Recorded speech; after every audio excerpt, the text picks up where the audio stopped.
ধন্যবাদ মাননীয় স্পিকার মাননীয় বিরোধী দলীয় চিফ হুইপ অত্যন্ত একটা গুরুত্বপূর্ণ প্রশ্ন করেছেন, আমি তাকে ধন্যবাদ জানাই।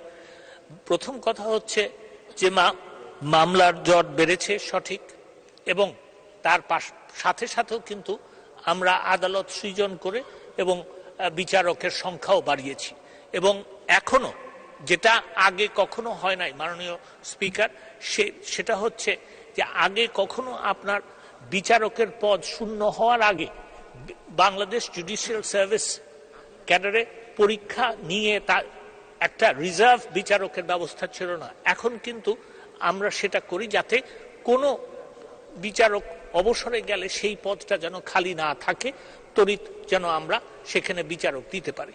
দ্বিতীয় যেটা করা হচ্ছে সেটা হচ্ছে বিচারকের পদ সৃজন এবং আদালত সৃজন, দুইটার জন্যই আমি মাননীয় স্পিকার জনপ্রশাসন মন্ত্রণালয়ে লিখেছি এবং সেইখানে 158টি পদ সৃজনের প্রস্তাব করা হয়েছে। সেটা আসলে পরে অনেক আমার মনে হয় যে মামলার জট কমানোর চেষ্টা করবে। মামলার জট কমানোর জন্য অন্যান্য চেষ্টাও হচ্ছে, সেদিকে না গিয়ে। আর যেটা আরেকটা কথা বলতে চাচ্ছেন যে অবশ্যই দেখা গেছে যে হাইকোর্ট বিভাগে অন্তত পক্ষে বিচারপতি ছিলেন 100 জন, এখন সেটা কমে এসছে, রিটায়ারমেন্টে গেছেন অনেকেই এখন, এবং প্রমোশন এলিভেটেড হয়ে অ্যাপিলেট ডিভিশন গেছেন অনেকেই, সেই ক্ষেত্রে আপনার এখন নেমে এসছে 84 জনের জন্য।